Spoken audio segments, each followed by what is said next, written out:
I'm here. It is 2 o'clock Eastern, 1 o'clock Central, and it is time to hang out with Tina. Let's see who shows up.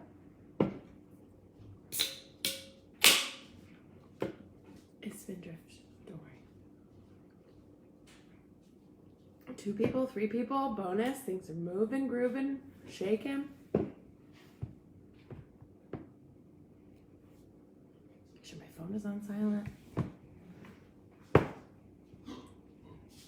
Hello, people. I love to see people joining. This brings me so much joy.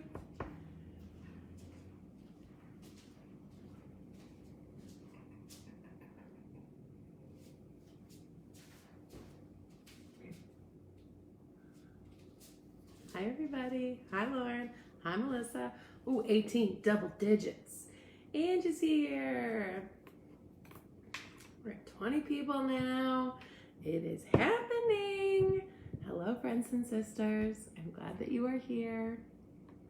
Hey. I think I only get notifications of who's watching when I'm friends with them. So I hope more people are watching. And I'm glad to see that those of you that are friends with me are here too. Hello. We're just going to wait one more minute.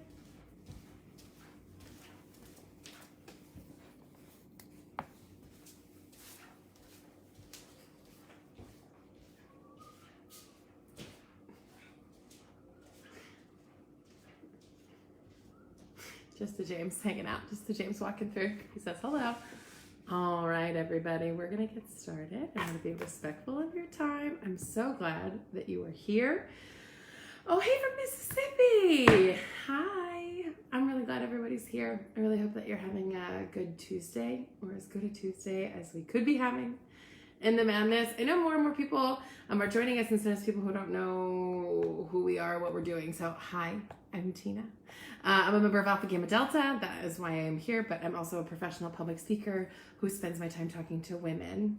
I talk to women about all things womanhood. I talk about relationships with other women. I talk about confidence. I talk about imposter syndrome. I talk about sex and sexuality. I talk about apologizing, and I talk about body image, which is what we're going to talk about today. And part of me didn't want to share to the world that that's what we were talking about today, because in my life, I have learned that this conversation is one that tends to make people feel a little uncomfortable. It tends to be the conversation that people are like, we don't really need to have that conversation. But as a speaker and an activist and a woman in the world, a conversation about body image is the hill that I will die on, because I think it matters. I think women everywhere suffer in silence around this topic. It is the thing that we talk about the least often, that we almost all of us experience at some point in our lives. And when we do talk about it, because sometimes we do, when we do talk about it, we don't talk about it in healthy ways. Most of the conversation about body image, especially in our sorority houses, looks something like, ugh, I feel so fat today. And then somebody else sitting next to you goes, shut up, you're not fat. And that's it. If the conversation progresses further, it progresses into how to trade diet tips, or let's go work out together, or let's go on a diet. Then it spins into diets, and that's the extent of the conversation. And I think there's a different way to have it. I think there's a better way to have it. I think there's a more meaningful, more helpful way to talk about our bodies. And to start that conversation, I gotta let you know that I'm a part of this problem too. That this is a thing for me. 2016 was one of the most exciting years of my life. Okay, at the beginning of 2016, I was working for a company that I care a lot about, with a lot of people that I loved, traveling and talking about sorority recruitment. And halfway through 2016, I left my job with that company to start my own business and to take up space in the world as an independent speaker. At the beginning of 2016, I was living in Minnesota. I had just moved back to spend time with my family, to be close to home. I was gonna plant roots and find a husband and get married and have kids and just be in Minnesota forever. And halfway through 2016, I picked up my life and moved to New York City with Sherry. and tried to see if we could make it in that crazy, wonderful, magical town. 2016 is also the year that I fell in love with the man who changed my life, who made me feel seen and valued and cared for and loved in ways I'd never experienced before. 2016 was amazing. It was the start of so much new and so much good and so much special and so much power. And it was also the year that I gained a lot of weight. So when I look back at 2016, I don't look at all these victories. I don't feel accomplished. I don't look at it and be like, oh my gosh, look at all the cool stuff I did. No, when I look at 2016, I'm ashamed, embarrassed, uncomfortable. I felt so alone, because it's not a comfortable thing to talk about. It's not a comfortable thing to have a conversation about. And who was I going to tell, right? My mom is 5'1", probably weighs less than 130 pounds. If she weighs more than that, it's all muscle. And she believes that you should work out through sickness and pain because it helps. Okay, so I'm probably not going to talk to her about gaining weight. My roommate at the time was this badass body positive fat activist who owns a plus size thrift shop and is amazing. But I had a hard time complaining about becoming a plus size body to somebody who advocated for plus size bodies all the time. And what am I going to do? Tell my new boyfriend? I'm like, hey, I'm gaining a lot of weight. Hope you, like, no, nope. That's an uncomfortable conversation to have. I'm probably not going to do that either. I don't know. I didn't know who to talk to about it. I felt like I was crazy. I felt like crap about myself. And then one night I was with my friend Carly, who I'm sure is watching or will be watching soon. Hi, Carly, I love you. And I had a glass of wine and found the courage to say to her that I was gaining weight and feeling really out of control and hating my body for one of the first times in my life, and I didn't know what to do about it. And I thought I was unloading this like deep confession that she would look at me like I was a lunatic the whole time. And she didn't. A, because she's a good person, but B, because she's a woman in the world. And she listened to me and she looked at me and said, yeah, this is something we all struggle with. Turns out it's not just me. Turns out I'm not the only person that has gained weight. Turns out I'm not the only person who has looked in the mirror and felt uncomfortable or unhappy with what I see looking back at me. Turns out this is in fact a relatively human experience. This happens to all of us, men and women alike. It's just that women's body issues present themselves a little bit differently and have a different impact. It's not saying that men don't have them, it's just different. And for so long I thought that I was the only person. And I am not the only person who struggles with this. Most of us do. At some point or another, most of us do. But to make sure that I was right about that, I did a little bit of research. I wanted to learn a little bit if that was just my belief in the world or not. And turns out it's not just a belief, it is a fact. 53% of 13-year-old girls say they hate their body. By the time those girls turn 17, that number goes up to 78%. 45% of women in the United States of America are on a diet right now. Although now that we're quarantined, I would imagine that number's actually probably increased a little bit. Of the 45% of us that are actively dieting right now, over half of that population of women knows that the steps they're taking to lose weight are unhealthy, that they are exhibiting disordered eating behaviors, that they are doing things that are not good for them, and they do it anyway, because losing the weight is more important than being healthy.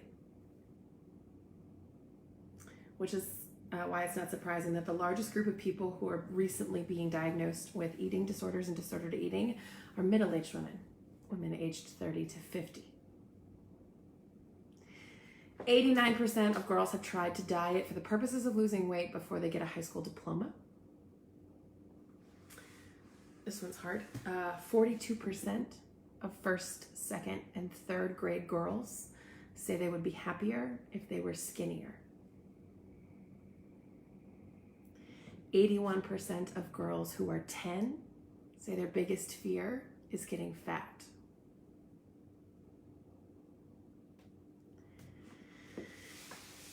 And don't worry, kids, because there's a company that created an app called Kurbo.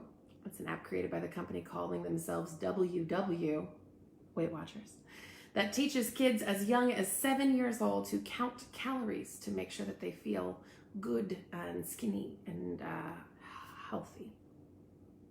At 8 years old, they have an app in their hand that tells them what they should or should not be eating. 91% of women in college are on a diet right now. 91 is a really big number. And Americans, mostly women, spend $40 billion every year on diet and weight loss. The diet and weight loss industry is $40 billion. They earn $40 billion every single year in this country. If diets worked, folks, they would earn $40 billion one time and be done. But they don't, because we keep paying money, we keep contributing to this industry that's designed to teach us to hate ourselves so that we try to change the way that we look. It's a part of our culture. It's a part of the way that we exist. And it's not working. Continually trying to make ourselves smaller isn't working. It isn't working in the sense that it physically isn't working because we feel small for a minute and then things happen like, oh, I don't know, a global pandemic. And then all of a sudden this diet that we were on goes to complete crap. And then we start to feel like crap about ourselves. And we start to say negative things about ourselves. And we start to spin and spin and spin in shame. But shame is the real reason why it's not working. Because almost every diet and weight loss plan is centered on the idea that if you don't lose weight, it's your fault. And you're doing it wrong, and you are bad or out of control or lazy or ineffective, or you don't care enough about your body. Shame is the weight we're carrying around. Even if we lose physical pounds, we're often still carrying shame with us. And truth be told, you were not put on this earth to lose weight and pay bills. There are better things in the world to do with your existence and your brilliance and your passion and spirit and goals. I'm going to say a lot of things in this that not everybody will agree with, and that's okay. It's a controversial topic. It's a complicated topic, and it's okay if we don't agree. But I hope that we can agree that you are worthy of being loved. That's sort of the foundation of all of this, is that you are worthy of being loved. The world has convinced us that in order to be worthy of love, we need to lose weight. Or we need to look differently in some way, shape, or form, right? Because some of us here, our goal isn't to lose weight. Our goal is to gain weight in specific areas. Because our ass isn't big enough, our breasts aren't big enough, our lips aren't big enough. They had a bunch of people, they had several hundreds of women, this is a research study that was done, several hundred women came in and they asked them to draw on a piece of paper what their ideal body size, body shape is, like draw like a full-on hourglass figure. They combined all of these drawings and put them together at an average. And the way that that body looked, that ideal body type for hundreds of women is not physically possible without surgical enhancement. We have been taught that we're supposed to look like Kardashians, which turns out is not biologically possible without surgery, dieting, and shame. It's BS. You are not worthy of love because of your size. You are not worthy of love because of your appearance. You are not worthy of love because of the way your hips look, or because of the way your hair looks, or because of the size dress that you wear. You're just worthy of love. You don't need to lose weight to be a good mom. You don't need to lose weight to be a good friend. You don't need to lose weight to be a good partner. You don't need to lose weight to be a good boss, a good staff member. You don't need to lose weight to find love or to be loved. You don't need to lose weight to belong. And I know that's complicated because we've been told forever that the opposite is true, but I'm right. I know I'm right. But I'm not asking you to love your body. That is quite a departure from hating it and starving it and treating yourself like crap over and over again, to just leap over to like, I love my body, I'm Lizzo. Listen, I would love to be Lizzo. Well, mostly I'd love to be Lizzo's friend. But I don't expect that we all have the body confidence that somebody like a Lizzo has. I don't think that's a fair expectation. I also don't think it's fair to expect that Lizzo doesn't have days where she doesn't like the way that she looks. It's not human. It's not normal. I think a lot of us struggle with this, and I don't expect that we just leap over into loving everything about the way that we look. I don't love everything about the way that I look. I changed my shirt literally 2.5 minutes before we started this Facebook Live because I thought that I looked fat in it. So let's be clear that nobody's got a solution to this problem. Nobody has it all figured out. And body love is a huge leap from where most of us live right now. So I'm not asking you to leap to love. That's an aggressive choice. But I think we can start with respect. I don't even need you to like your body. I just need us to try to find some respect for our bodies. Right? There are people we work with that we don't always like, that we wouldn't choose to hang out with, but we can learn to respect them and what they do for the company. And the same thing can be true of your body. Your body is worthy of your respect. My body carries me through every single day. The good ones, the bad ones, the hard ones, the easy ones, the ones that make me feel like I can't get out of bed. Even on the days where I'm in so much pain that I can't function, my body still carries me through, and we wake up the next day. That's pretty amazing. Women's bodies create and sustain life. So that's dope. That's pretty special. I feel like our bodies deserve our love and respect for that. Even if you are not procreating, or even if you don't have all the parts to procreate, it's still pretty cool. I think we can respect women's bodies for that reason. Women's bodies bleed and still go to work for like days. So that's a thing that I think we should honor and respect and be grateful for our body for. That's pretty badass. Our bodies hug people. Our bodies create goodness in the world. Our bodies carry our emotions and carry our trauma. I was listening to a Brene Brown podcast earlier this week, and she straight up said, the body is where anxiety lives. And I was walking and I stopped because I was like, whew, whew. We think about mental health in the brain, but the brain is a part of our body, and we carry anxiety, stress, fear, anger, overwhelm. Is that a noun? Sure. Yeah, it is now. We carry all of that with us in our body everywhere we go, every single day. Our bodies change all of the time. And we've been taught to be mad at our body for changing. Well, we've been taught being mad at our body for changing in unideal ways, right? Really mad at my body when I gain weight. That really bothers me. But the number of people I've heard say, listen, I could get this coronavirus thing and lose a bunch of weight. That'd be okay. Getting a potentially lethal virus that is unbelievably contagious and dangerous for other people, just for the sake of losing weight, even if it's said in jest. It can't be 100% said in jest. It's like a thing that some of us have thought about because we want our bodies to behave the way the world has taught us our bodies are supposed to behave. Our bodies change all the time. Like, female bodies gain and lose weight every single month. We retain water before we menstruate because we have to, because our body needs that extra safety. Our body needs that extra comfort. So we crave carbs and chocolate and things like that. Like, this is science, folks. We gain weight and then lose weight literally every month. Our weight will continue to fluctuate. Our bodies will continue to look different. That was never more powerfully proven to be true than when we did that like 10-year challenge. Remember when everybody put up pictures of themselves 10 years ago? And it was really just like a, woof. Everybody's eyebrows have come a long way, and everybody's bodies have changed drastically since we were in high school. It's bound to happen, and it is especially bound to happen when everything about our life has been disrupted. Patterns have changed. Some of us can't go to the gym. For you CrossFitters out there in the world, like, it's hard to CrossFit in your living room. Although I have seen a few people CrossFitting with their own dumbbells and weights in a park, which I think is commitment to the cause. For those of you that Orange Theory all the time or go to yoga or Zumba classes, like, you can't do that anymore. For those of us that swim in pools, for those of us that just like to be out of our house running around at our job on our feet all the time, well, we're now at home, and that's complicated. We're also, some of us, our bodies are changing differently because we've been eating out and spending time at restaurants and in drive-thrus, and now we have to eat everything that's in our house, right? Like, Positive, negative, better or worse, weight fluctuates, especially during some kind of crisis like this, and our bodies are going to change a little bit. In my opinion, the goal can't be to stop your body from changing, because most of what your body does when it changes in that department is protect you, care for you, live for you.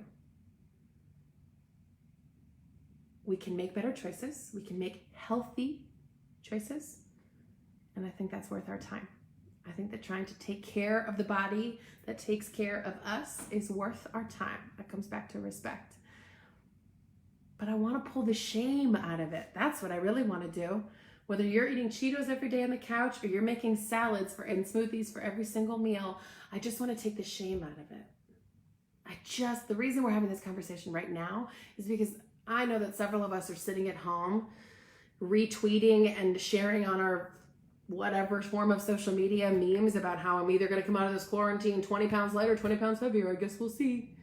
And about how if I don't leave this house after quarantine, lost 50 pounds, and what a waste of an experience. And while yes, all those things are said in jest, there is truth to it. There is truth in our emotional response to that. We feel that. And I just want to take the shame out of it.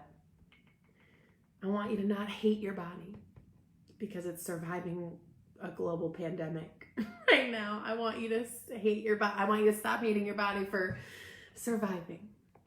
And I want us instead to try to respect it.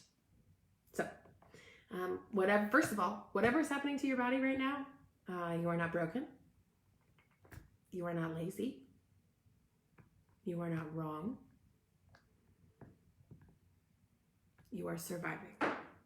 You are a human surviving a very stressful situation. So, know that to be true. The first thing I want you to think about outside of acknowledging that you are human and you are allowed to survive is I want you to think about, what do I need? Okay, what does my body need right now? In quarantine, in life, in health, I would love for us to move to a place where we start making decisions about our health rather than decisions about our weight, because those two things are not always the same. There's been this giant misconception that health equals weight, and that's not real. Did you know that over 67% of plus size women exercise 5 times a week? People don't believe that to be true because we've been told that people who are heavier aren't healthier, and that's not true. Okay, so we need to start focusing on health instead of focusing on thinness. I think that helps a great deal, especially as we're stuck in our homes and we don't know how to take care of ourselves or our bodies, right? I think this is the perfect time to focus on health. Here are a couple things I want you to think about when we talk about health. I think exercise is helpful. If you've been following me at all on Instagram or Facebook, I go for a 1-hour walk with my husband every single day because I have got to move my body or I'm going to lose my mind. I'm going to lose my whole mind. It is so good for us to get out and breathe fresh air and sweat a little bit. It makes me feel better in my body, but also makes me feel better in my mind. I think exercise is meaningful. I've been trying to get up this week, especially, by this week I mean Monday and Tuesday. I've been trying to get up a little earlier and do a little bit of stretching just to wake my body up a little bit, just to move it a little bit because I'm confined to a smaller space right now than I'm used to. Exercise is good for your mind, body, and spirit. Not necessarily because you should be losing weight, just because exercise is good for you. Turns out the doctors were right about that. Fun fact, that's what I've said every day I've sweat this week. I'm like, damn you medicine. You were right about exercise all along. And it's true. It's true. Exercising is worth your time. Normally I would tell you to take your phone to a gym and watch whatever show you were going to watch horizontal on a treadmill. That's not probably feasible for many of us. So just go outside, listen to a podcast, listen to your favorite album. Listen, NSYNC No Strings Attached is approximately 55 minutes long. I would highly recommend you take it along with you on a good walk. Exercise is important, number 1. Number 2, putting good food into your body is worth your time. Taking a second to ask yourself, what does my body need right now? I know that I love more than most things in life. I love to wake up and make a big breakfast. I love eggs. I love bacon. I love sausages. I love pancakes. I love omelets. I will, if you ever come to my house, I will make you breakfast. This is not a joke. It's my favorite thing to cook. But when I have a big breakfast, then I immediately get sleepy and it makes me want to go back to bed. So that's not good for my body. So I've been doing smoothies. That's been an experiment that we've done in quarantine, is to try to make smoothies. And it makes me feel like I put good things into my body without feeling sleepy and sluggish afterward. That's been really helpful for me. Maybe for you, eggs is helpful. Maybe for you, pancakes is helpful. There are no rules except to try to be cognizant about what your brain needs and then try to put good fuel into your body. But it can't just be about exercise and food, because that's not health. Health also includes hydrating. Drink a bunch of water. Water's like really good for you, turns out. You know what else is good for you? Sleep. We forget that tricky little sleep thing when we talk about our health and wellness. But rest is so good for your brain and so good for your body. Your body needs to rest. And so where can we listen to our body? Where can we respect it and honor it and be grateful for it with things like exercise and water and rest? But I also want you to remember that you are more than your body. Your body is an important part of you. We've covered that already. It matters a great deal. Your body matters, but it is only one part of you. You also have a brain that is brilliant and capable of doing hard things. You have a heart that loves people and puts kindness and compassion out into the world. You have a soul or a spirit that is passionate and loving and wild. Your body is one part of you, but there are so many other parts of you. When I start to feel uncomfortable, insecure in my body, I find that doing something that has nothing to do with my body helps me a great deal. If you're having a bad day in your body, that's okay. That is human. But I think what helps is to remember that your brain works pretty well. So do something that moves your brain. Read a book, listen to a podcast, create something, engage in a conversation that's meaningful and powerful, right? Like, use your brain, remind yourself that your brain is worthy of time and space, even if today you don't feel like your body is. On a day where you feel really uncomfortable in your body is a really great day to love people out loud. If you're having a gross body day, call your mom and tell her you love her. Write a bunch of greeting cards and send them in the mail. Use your heart and push love into the universe, because it helps. And if you're having a day where you feel gross in your body, do something that sets your soul on fire. Do something that makes you feel passionate and alive. The best thing for me to do on a day where I don't like the way that I look is to do my job. Is to stand up in a room full of women or to face a camera on Facebook Live and to pour into other women. Because it is a reminder to me that it does not matter what I look like, I still can help people. I can still help women feel less crazy and less alone in the world. And that takes me so far out of what I look like in a mirror and the discomfort that comes with that, and puts me right back to where I'm supposed to be.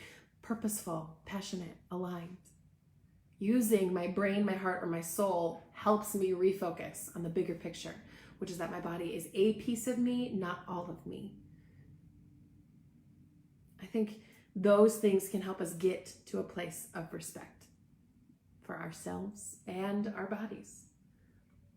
Because the truth of it is, friends, I read this on Instagram. I wish I knew who created it. I have no idea. If you know, please let me know so I can give them all the credit in the world. It says, you can't hate yourself into a version of yourself that you love.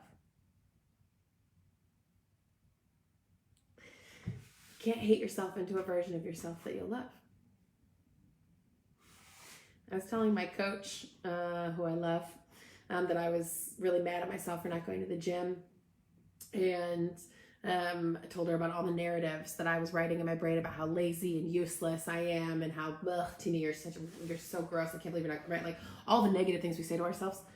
And she stopped me and she said, Tina, how do you respond when somebody yells at you? And I was like, well, I'm an adult, so I will not be yelled at. That is something, like, I don't believe that I deserve to be yelled at. So if somebody in my life, in my professional life, or on the street yelled at me, I would not engage, because I don't handle being yelled at, because I don't think it's respectful. She was like, cool, so why are you talking to yourself a way that you would never tolerate other people talking to you?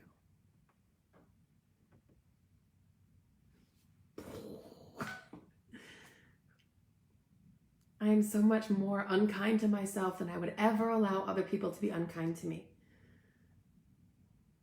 And that's not That's not okay. And that thought process, hearing me yelling at me and hearing it as if somebody else was yelling at me, has been really helpful because it makes me stop. If somebody who's working with me needs me to get something done, the fastest way for them to do it is to treat me with respect. I don't even need you to be nice to me. I just need you to be respectful. And so now I've adopted that same thought process the way that I talk to myself. I don't even need to necessarily be nice to me. I'd like to work to that, but I need to be respectful of myself. If I couldn't get off the couch to go to the gym today, there's probably a good reason, and I should probably think about why before yelling at myself.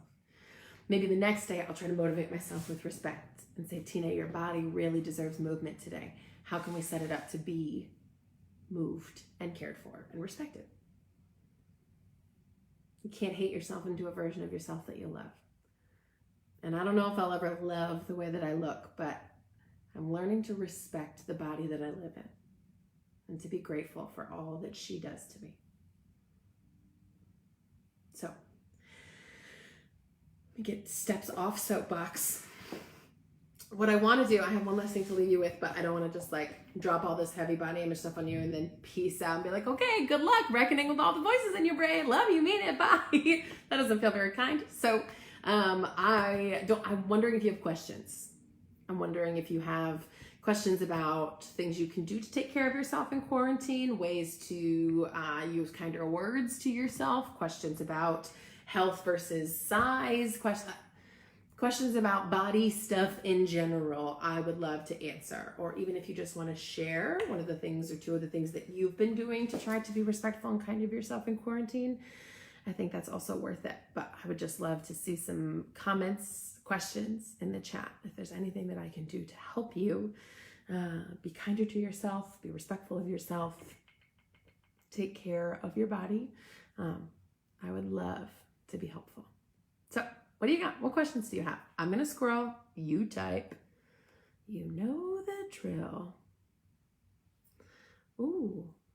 Okay, we got good stuff happening here. Lauren, I know, right? These statistics are crazy and they're very, very sad. It's a lot to process. You were not put on this earth to lose weight and pay bills. Retweet.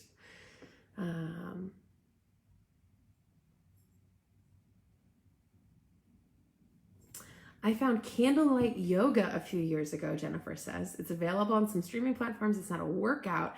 It's all about deep breathing and stretching. It's perfect at the end of the day to clear your mind and relax your muscles. I love that. I'm old school. I have one DVD. It's 5 different 20-minute sessions of gradual awakening morning yoga with this magical little man named Rodney Yee. He's so good. He's so peaceful and so calm, and he talks to me and tells me what to do with my body in exactly the right way. So it's 20 minutes. It's a lot of breath. It's a lot of stretching. Sometimes I sweat a little bit, but I find that it is just so good for my body and soul. I have roommates from years ago, almost 10 years ago. I've been using this DVD for that long because it brings me so much comfort and peace. So whatever version of stretching and breathing you can find is totally worth your time. I love that. We are our own worst critics. I know that. What have you been doing to keep your mind busy? I've been trying not to nap and keep away from negative news, etc. That's a really great question. I too have not been watching the news probably as much as I expected that I would, but I have found it, as I talked about last week, there's just times where it's too overwhelming for me and I can't. So to keep my mind busy, I've done a couple of things. I mean, I've told y'all this, I'm a journaler, I'm a writer, and so I'll journal and write and do things like that. That's really good for my brain. Last night, in thinking about how to have this conversation today, just like sat down and journaled for a long time about body image and things like that, and my relationship with my body. I play a lot of solitaire, which might sound silly, but like for me, a small mindless thing has been really a delightful distraction and something I don't normally make a lot of time for, but it's really good for me. So I'll just mindlessly play solitaire with a real deck of cards in front of me a couple times a day. I really dig the puzzle game. I know some people are color book fans. Coloring book is worth your time. I have this shelf over here full of books that I want to reorganize, so that's on my to-do list.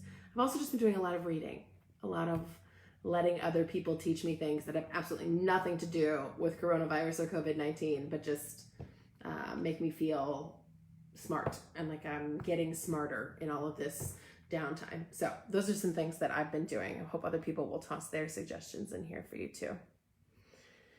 Do you use written affirmations for myself? Mary, that's a really great question. I do.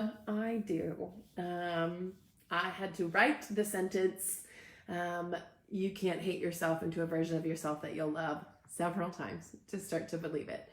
But like I told y'all last week, getting motivated to work has been really challenging for me. And so on my mirror in a dry erase marker, this idea is actually from Laura, who's the woman that works with James and I, and she's the best. I wrote myself a note on my mirror, and it says, you help women feel less alone in the world. And so for me, everything that I do work-wise, productivity-wise in this coronavirus, but in general in my life, comes back to that one sentence. And so that affirmation makes me feel really purposeful and realigns, right, with my values and my, make sure that the decisions I'm making aren't frantic. They're grounded in that. So I find that writing little messages on my mirror is really helpful for me. Sherry asks, oh, more yoga options. I love this. Sherry's also been coloring. Get it, sis. Oh, that's such a good question. Amanda said, how do you positively respond to people when they're being vocal about disliking their body? This is a really important conversation because our natural response when somebody says they're uncomfortable in their bodies, when someone says they don't like the way they look, when they talk crap about the way that they physically look, our immediate response is to shut that down, is to say, shut up, you're not fat, or stop talking about yourself that way. The only problem with that, it comes from a place of kindness, right? It comes from like, I care about you, stop being mean to yourself. First of all, there are plenty of women in the world, plenty of people in the world that identify as fat in a non-negative way. For them, that word is a part of their identity. We've just been conditioned to believe that it's negative. So first of all, somebody might be saying that about themselves in a non-negative way, and we're jumping to conclusions. But second of all, when someone says, I feel fat today, or I hate the way that I look, or I'm unattractive, and we say, no, you're not, you're immediately telling that person that the way that they feel is wrong.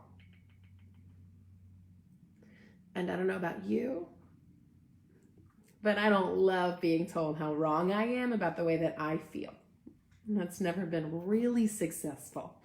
It's never been effective for me. And so we have to stop shutting people down. Okay? There's 3 different things that we can do to be helpful to people. One, and the first step always, needs to be listen. So someone says something like, ugh, I hate my body. Tell me more about that. What's going on, sis? Maybe I've been homebound for 4 weeks now, and I feel like my body is losing all of its muscle and all of its strength, and that makes me feel really sad. Maybe I'm pregnant and I'm growing something that makes me feel gross because my body is now taking care of a whole nother thing. Maybe it's my period and I have cramps and I'm bloated and I don't feel well.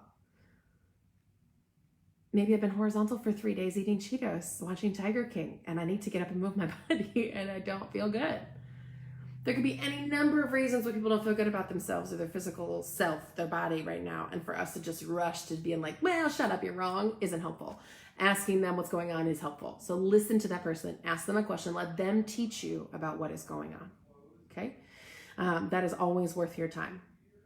Number 2, empathy is really important. And because we've all had body days where we don't feel good in our physical selves, it's okay to respond with empathy. You can say, I've totally been there, or I have never been pregnant. I can't even imagine what that would feel like. Tell me more. How can I help you? But asking how you can help somebody is really worth your time. Because if I've been laying on my couch for 3 days watching Tiger King and I tell you that, then what I really need from you is to go take me out for a walk in the sunshine, probably on FaceTime, social distancing. But that's probably what I need, right? I probably need some sunshine and some oxygen and some movement. But if I'm on day 2 of my period and you tell me that I should go for a walk and exercise, this will not end well for you. Because that's not what I need. I need sweatpants and cookie dough.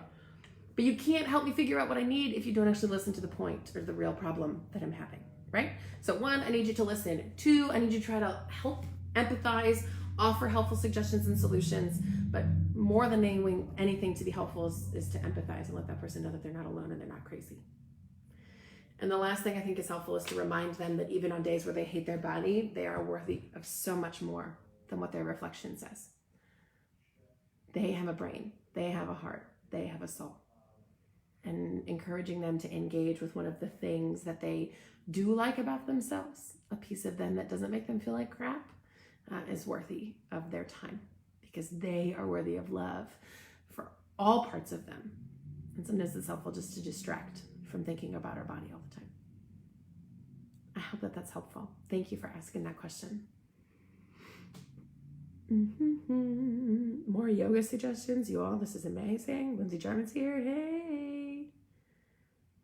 And how have you approached finding healthcare professionals who can separate health from weight and size? That's an excellent question. I don't have a solution to it yet.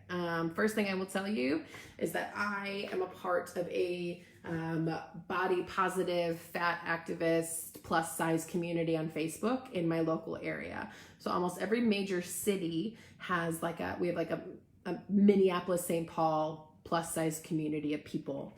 And so it's a really great place. Like when I needed an OB, because I just needed to get my annual exam, I didn't want to go to a place that was going to make me feel like crap about my body. And so I put something in there and got a bunch of suggestions that were super helpful. And so there are lots of those kinds of communities, especially in major cities. I don't know if that would be true of college towns and smaller cities, but I have found that to be a really great resource. So that is worth a Google or a search on Facebook. And the other thing I would say is that I trust your gut. Okay. I went to a doctor in Brooklyn, who treated me like absolute trash, who barely looked me in the eye, didn't tell me my name. And that might've just been because we were in New York and she was very busy and moving through things. But then at the end of the appointment said, okay, great. I need to see you again in 3 months. And I said, what? This is my annual physical. Why would you need to see me again in 3 months? Well, because you're obese. Oh, thank you. It's a really kind of compassionate way to tell me that you'd like to talk to me about my weight and my health. That's really kind of you. Yeah, thank you. Thank you so much. I will never go see that doctor again. Because especially at the doctor's office, especially when you are literally actively seeking treatment to make you feel better, you do not deserve to be treated like trash. You never deserve to be treated like trash, but especially not from the place that is supposed to be dedicated to your health. So that doesn't mean that doctors shouldn't have conversations with us about our body weight, but dehumanize? No, I'm sorry, absolutely not. So I'll never go back and see that doctor again. Instead, I've trusted my gut and found somebody else that I feel really confident with. The other thing that I will tell you is that I have been more vocal with my doctor about what I want and need. So when I go to the doctor and they take my weight, I tell them very specifically, I say the sentence out loud every single time. I know that you need to know, but I don't need to know. So you can take that number, but I don't need to hear it. Because I don't need to know how much I weigh. It's just going to be a number that makes me feel like crap about myself. And I don't want to carry that shame around with me. So I've been able to stand up for myself in those kinds of ways, if that helps at all. You are allowed to have a voice at the doctor's office, and you deserve treatment that doesn't make you feel like shit about yourself. It's a really great question, Ange. Thanks for asking. Maybe I lost a ton of weight because of a health issue and feel like a skeleton. Yes, Lisa, and that is 100% real. I do this program a lot on college campuses, and a lot of women talk about losing a bunch of weight because of a medical issue or a medication that they're taking. And then their friends being like, eat a cheeseburger. And it's like, cool. I'm like on a medicine or have this medical crisis that changed everything about my body. But no, yeah, thank you for talking to me like I'm stupid. That's not helpful. One of the most important things I've learned in having body image conversations is that they are not only for people who identify as plus size or fat or have a bigger body. Every single person, regardless of their size, is entitled to have body image issues. And for us to say, oh, you can't sit with us because you're too skinny and I would kill to look like you, isn't kind or helpful. Plenty of people struggle with gaining weight, losing weight, muscle, injuries, and the shame that comes with that isn't kind. Everybody deserves to have a voice in this conversation, regardless of what they look like. Oh, a DO instead of an MD. They're trained to take a more holistic approach to medicine. That is a very real and true thing. I have never seen one, but I've read a lot about this, and the holistic medicine space is really dope. It's not always covered by insurance, which is the challenging part. But there are plenty of doctors who get it and know that you're allowed to exist in a big body and still be healthy. Mary, what? What? Told you need to spend 4 hours in a gym in order to lose weight instead of looking. Listen, that doctor's not concerned about your health and wellness. That doctor's concerned about your weight, and those two things are different. Over 60% of people who on the BMI scale, which is trash, are obese or morbidly obese are actually metabolically and physically healthy. Blood pressure, heart rate, resting, like all of the things that make it the way your bodies function, over 60% of the people that BMI classifies as unhealthy are actually healthy. So doctors need to get with it. Good for you, Mary.